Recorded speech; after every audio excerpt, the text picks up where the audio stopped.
Hey guys, this is less of a collecting video and more of a, I guess, retrospective review? Something like that. Anyway, for those who know me, my friends Chris and Steve run the Milwaukee Twisted Dreams Horror Film Festival, and I got to help them out uh, with the fest. It was, geez, was it already? I think it was the week before last. Man, time flies so quickly when you're having fun.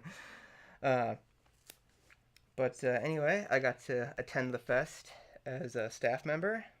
So, I took tickets and just helped out with whatever needed to be done.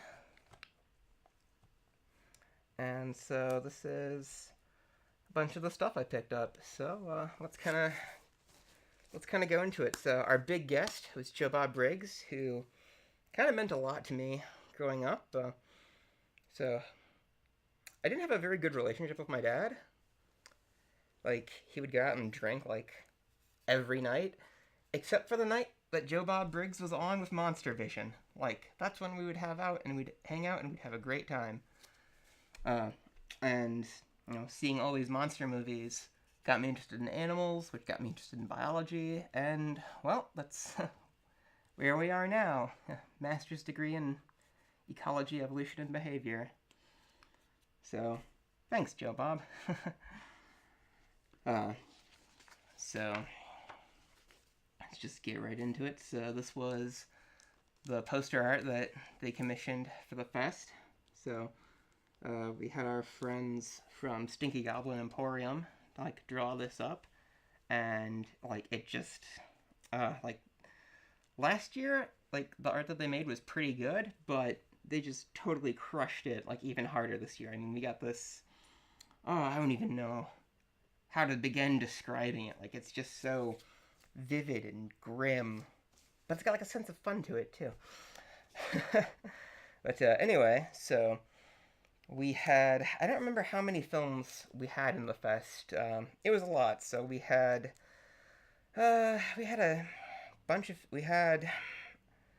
so because I was taking tickets, I didn't get to see everything. So we had, I think, 6 or 7 features, probably more, which I think I saw about half of them. And then we had multiple blocks of short films, which was kind of the bulk of the festival. And we had a Wisconsin short film block where most of the people from Wisconsin, most of the Wisconsin filmmakers were at the fest, and we did a Q&A. And I thought it'd be cool to have everybody who had a film in the festival sign my poster. So a lot of these guys are Wisconsin filmmakers. We've got some of the bigger guys like Mike Boshart. He won the Backbone of Wisconsin Horror Award, so we had him sign here. I'm trying to remember. So cursive isn't quite a thing, so it's sort of difficult to remember whose signature was whose when it's upside down like this. But yeah, I was able to get every filmmaker that I could find who's at the fest. Just the experience of, it's hey, I got to meet the person, and have them sign the thing. It's all about the fun of the experience for me. And then of course our big headliner, we've got Joe Bob Briggs right there in the top of the skull. Let's see if we can try to get a better resolution. So, because there's a lot of philosophy with don't meet your heroes, because they might not turn out to be what you expect. Did not have that problem with Joe Bob Briggs. He was great. It was so cool getting to see him in person, and tell him what that silly Monster Vision show meant to me. And it was really special. I do wish he'd been able to hang out at the festival more, though.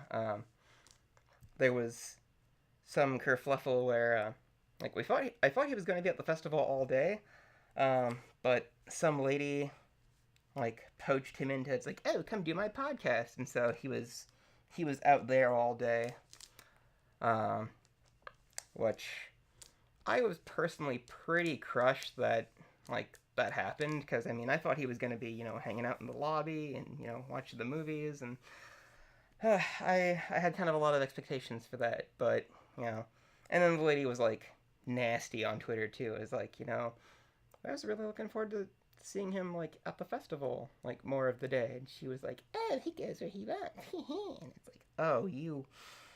Oh, I'm not gonna get into that now, but yeah, he arrived in a hearse, and it was like an awesome like stunt that he loved it, everybody loved it.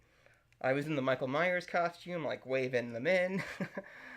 He posed for pictures, like we got to talk for a little bit. And then his show itself was just like so cool. How Rednecks Saved Hollywood it was a little over 2 hours.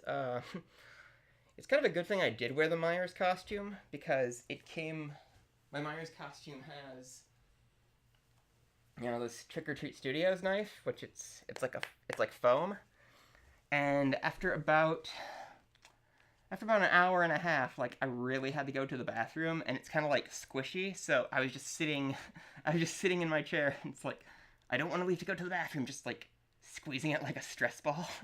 And I was able to last until, like, I was able to finish the whole show without having to go to the bathroom, but it was a challenge. So if he's somehow listening to this, maybe give people an intermission, or at least tell them not to drink as much beer as I did. But yeah, it's kind of difficult to describe his show. It's more of a history of, how do we define a redneck? How did rednecks fit into movies? Why is it okay to make fun of rednecks? And it got surprisingly detailed. I didn't know this until recently. I think one of the coolest things about Joe Bob Briggs is that he's actually like a very learned journalist who does like non-horror and non-movie writing.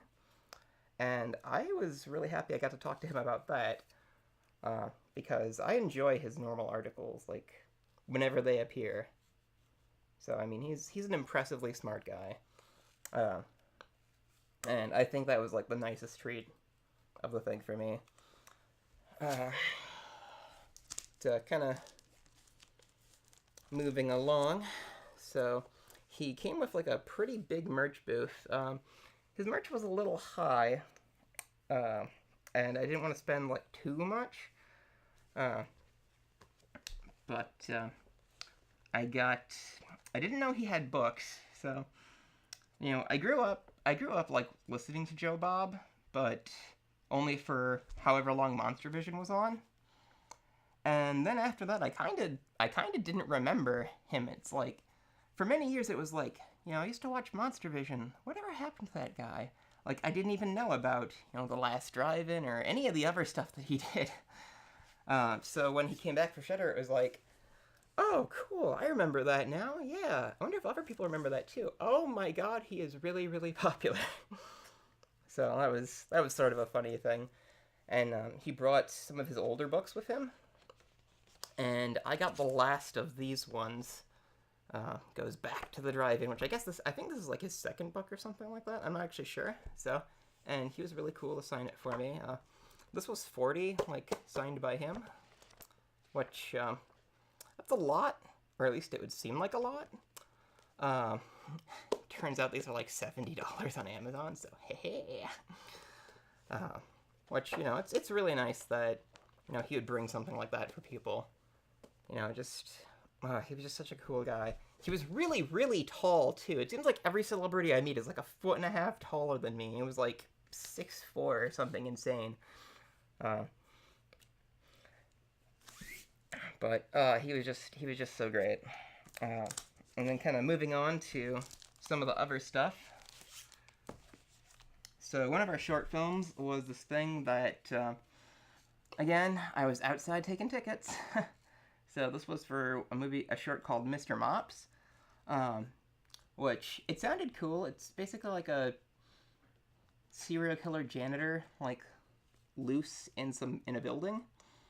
I'm really looking forward to actually seeing it, because I missed it, but I got to hear, like, a lot about it in the Q&A, and apparently he just shot this thing in, like, 4 hours on a weekend, which just impressed the hell out of me. It's like, wow.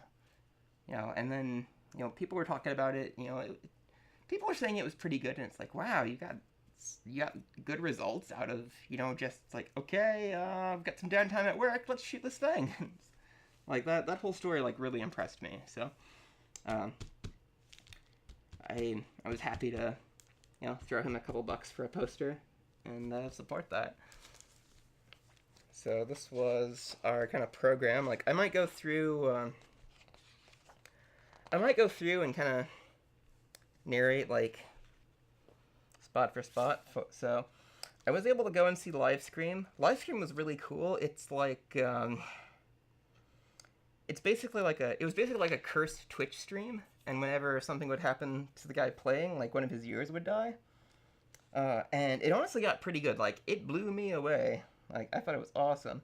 The Monster Short block, I wish I had a list of the titles, but, there were a lot of good shorts. I think I liked almost every short in this block, which, personally, I typically hate shorts. So, that really impressed me, like, having them all be, like, stuff that I enjoyed. Let's see, the Twisted Wisconsin shorts. I only saw a few of these, sadly, because tickets. But, what I saw was pretty good, and I think I have the ability to, like, revisit the shorts, so I'll be able to see them and comment later. My friend's band, Rat Spider, played after the shorts block. Like, we did, like, a 40-minute Q&A after this. And, the Rat Spider show was pretty cool. They're, like, a punk band, which, I'd never really heard punk before. I saw their first show, like, a couple of years ago, and it's like, oh, this is cool.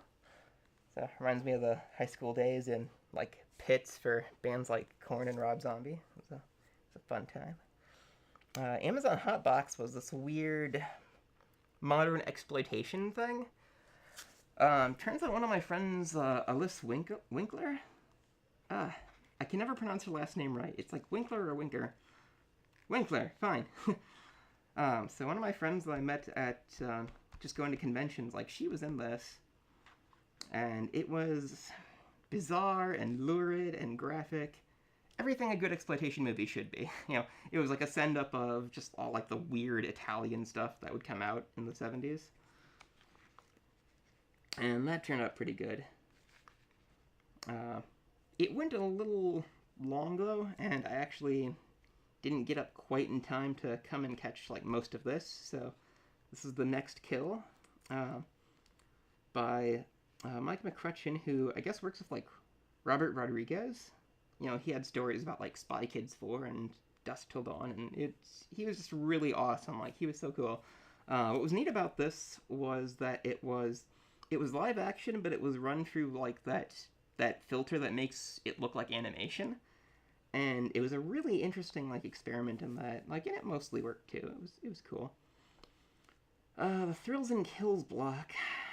I don't quite remember what happened in there, because we were starting to kind of, like, wind up for Joe Bob. I remember most of these were really good. Like, there was a couple, like, religious themed ones where I was like, eh, and I went to the bathroom, but it was good. Fang, I did not get to see Fang because we were prepping for Joe Bob, but a lot of people said Fang was pretty good. And then, of course, I already talked about, Joe Bob's arrival and his show, and it was just great. And then we had the Spook Show after that. So Joe Bob was out signing for quite a while in the lobby. Like, we had a line, like, around the theater for people to pick up shirts and posters and, meet Joe Bob. And the Spook Show ended up being pretty fun. So we had this guy who was kind of, like, half magician, half comedian, and he was really funny. He was great. I loved it. Because, magic shows kind of suck if the guy takes himself too seriously, and this guy was just so much fun, It's like, even, like, the drunk people in the crowd, you know, the mild heckling, like, he bought into it and he knew how to respond, and it was just so good. It's like, I wish I remembered that guy's name. Like, I have it written down somewhere, but, he was so cool. It was freaking great. And then, Twisted Comedy Shorts was the next day.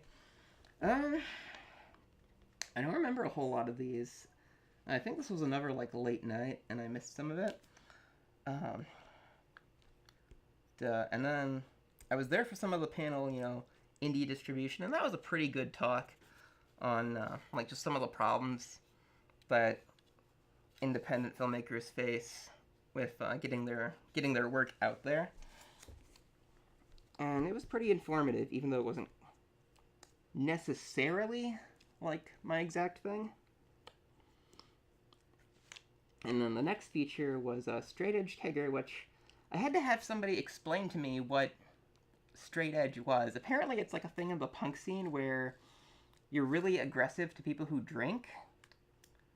It the concept frankly boggled my mind. I didn't know what to think about it. It's like, so you're a punk band, but you beat up people who drink at your shows? What? And apparently it's also like, it's like, oh yeah, if you're like skinheads, they'll beat you up. And it's like, oh, okay, well, I can see that. But, I know, I hope I'll get in trouble. I personally really hated this movie. Because just like, nothing happened for like a full 45 minutes. It's like, it has kind of like a promising start. Like, it shows you the straight edge guys, it's like, oh, they're really extreme about, hating people who drink. It's like, oh, they're talking about Antifa because they're evil. At least that's how it, like, came off to me. Like, they beat some kid up for wearing a Budweiser shirt, and they actually take his shirt. And it's like, oh, okay. And then just kind of nothing happens for quite a while. Like, I felt okay, like, going to the bathroom and then just, like, chilling out in the lobby for, like, 10 minutes.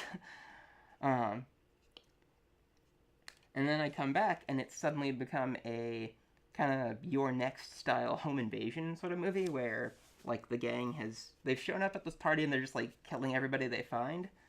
And that stuff was pretty good. So it's like, finally, we get to the good stuff. And, that, aside from, like, some pacing issues, turned out it was still somewhat under construction. So it's like, oh, okay. Because they're working, like, with editing, so that kind of, when I found that out, that led me to forgive, like, all of, like, the little pacing things, because it sounded like he wasn't 100% sold on his current cut, which, I always encourage people to, keep improving, and, the effects were really good. Like, I was very impressed by the effects. There was one thing that, like, looked outrageously fake, which, for some reason, everybody else said was, like, the best effect. Like, my reaction to this movie was, like, the polar opposite of basically everyone else who was there. Like, this even won best feature of the fest, and I was like, what?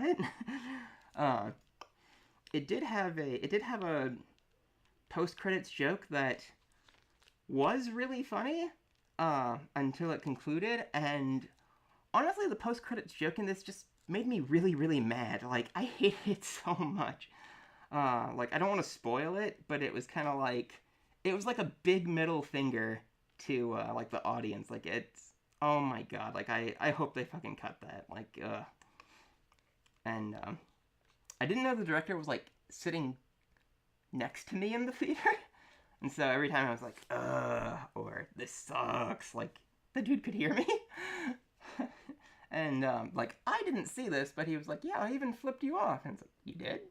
Oh, well, I probably deserved it. But, no, after he won his award, he was kind enough to, like, sign this little, promo thing for me, which, maybe if I was in a different mood, I would have been more into it. So, I mean, he was a really cool guy, and, like, I genuinely felt bad. So, I mean, if you see it, like, on streaming or wherever, once it gets distribution, check it out.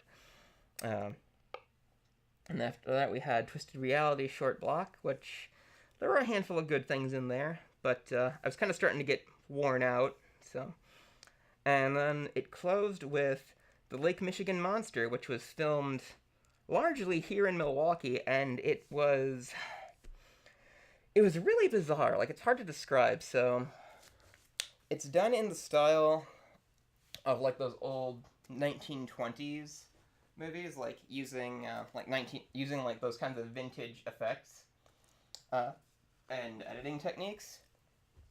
And if you guys have seen any of the H.P. Lovecraft Historical Society movies, they're like black and white. They got stop motion. Um, it's kind of done in that style, and I thought it was going to be like a sci-fi style like monster movie. It turned out it's just like a balls to the wall work of madness comedy. Like, oh my god! Like, during the first half of it, I laughed so hard at every joke it started to hurt. It was like I had moments where it was like, God damn, did I write this? Like, this is great. Because it was just like speaking to my sense of humor so well. um, Again, there was kind of a lull where it was like not, you know, dying laughing funny like for every second, which was good because after a point, like I started to really have to go to the bathroom again. Um, and it was like I didn't have the knife to squeeze this time, and it was like, damn it! It's like, how much longer could it be? Because I just didn't want to miss anything. Like that's how you knew like one of the movies or the panels or the short was good. It was like you didn't want to get up, you know. Um, so I mean, it was just awesome. Like I think trying to think of some good examples that don't give away too much. Um, so this lunatic sea captain hires just a bunch of like random people to help him catch the Lake Michigan monster. After it supposedly after it like kills his dad, it's like, yes, it capsized our boat right here, and he's like pointing to a spot like right off the beach. It's in like a foot of water, and they're like, wait, how far from the shore did you say? And he gives like some weird nautical measurement, and they're like, that's only 6 feet, right? It's like, yes.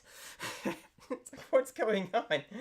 And there's a joke that I thought was really funny. Like, so the 3 people he hires a weapon expert who is just a guy with like a bunch of swords. He hires a guy from the Navy who I'm not exactly sure what his role was. It's like, you will row out there in this rowboat, in this kayak, and jump into the water to look for the monster, and then the weapons expert will go get it. It's like, what is this plan? And there was a girl who was the radar expert, and she just had like radar. It's like, it's like, I'll tell you when it's coming, and it was as ridiculous as it sounds. And it was so good. It was just so funny. I think one of my favorite jokes was like after their first plan fails, he's like, okay, I've got another idea.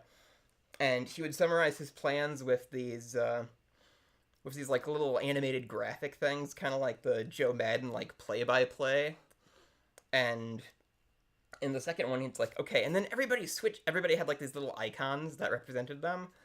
And he was like, okay, and everybody switch clothes. Why? Just because. And then like all the little icons like switch. What was the purpose of that? Just because we can do it. Oh, all right, sure. It was fucking great.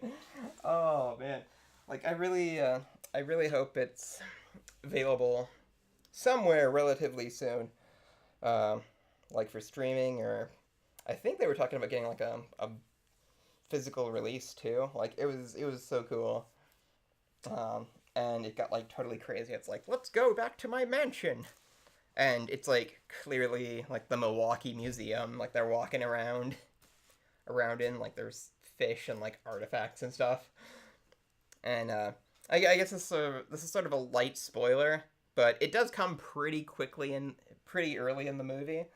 It's like, this isn't your house, is it? No, it's the public museum. And like the girl's like, I thought some of that stuff looked a little out of place. And there's a cut of like her and the other two guys, just kind of like looking around at like dinosaurs and shit, and it's like, why does the sea captain have this in his mansion? It's like, well, yeah. Oh, it's so good. It's so good. So, and when you finally do see the monster was really well done, like practically, like it was legit. And what was really fun is like the filmmakers were there too, and so it was like, yeah, I loved your thing. And it was fun getting to like meet and talk to them. I think the best one was the girl who played Radar Lady. God, I wish I remembered some of these people's names. Because everybody else was like, yeah, we're happy you like it. And like they hadn't been like around each other for a while, from what I could tell. And so somebody was like, hey, you guys want to go to a bar? Yeah, let's go to a bar. And they basically all ran away. Like they even left that poor girl there. And it's like, well, where'd everybody go? It's like, well, somebody said bar and they all left. Oh, I think they went that way. It's like, okay, thanks. And like they ended up coming back after like everything was like packed away. And it's like, oh, we can't do interviews and stuff now. But I mean, they were awesome, and I loved that movie, and it was an incredible weekend. Tiring, like I think I'm still catching up on sleep, but it was just awesome, and we're wondering how we're gonna be able to top ourselves next year for Twisted Dreams 2020. I think we're probably taking submissions pretty soon. I think, what's our website? Does it say? Well, I don't know if I should say our, because, I mean, yeah. So, twisteddreamsff.com. But yeah, we're gonna have to work pretty hard to top this year. So, I personally would like to get Robert Englund or Adam Green, but we'll see where it goes. So. And I got to be a different killer every day. So, on Thursday, I was basically myself since I had to come right from school. On Friday, I was Jason with my special spin. And for Joe Bob, I was Michael Myers. And then on the last day was the only day I didn't have a mask, so I was Freddy on the last day. I probably should have been Leatherface for Joe Bob's day. But I wasn't quite satisfied with the quality of the costume for that, because I don't quite have everything for Leatherface. Like, I don't have the tie. I need to modify my mask. It would have been... Plus, my prop chainsaw looks a little crummy, like in broad daylight. And I don't think I could have brought the real one for Joe Bob. So... But, yeah, I mean, it was great, and I really hope we can get more people next year, because we knocked it out of the park this year. So, if you're watching Darcy or Joe Bob, thanks for listening. Like, share, and subscribe. And we'll see everybody around on this and our other channels.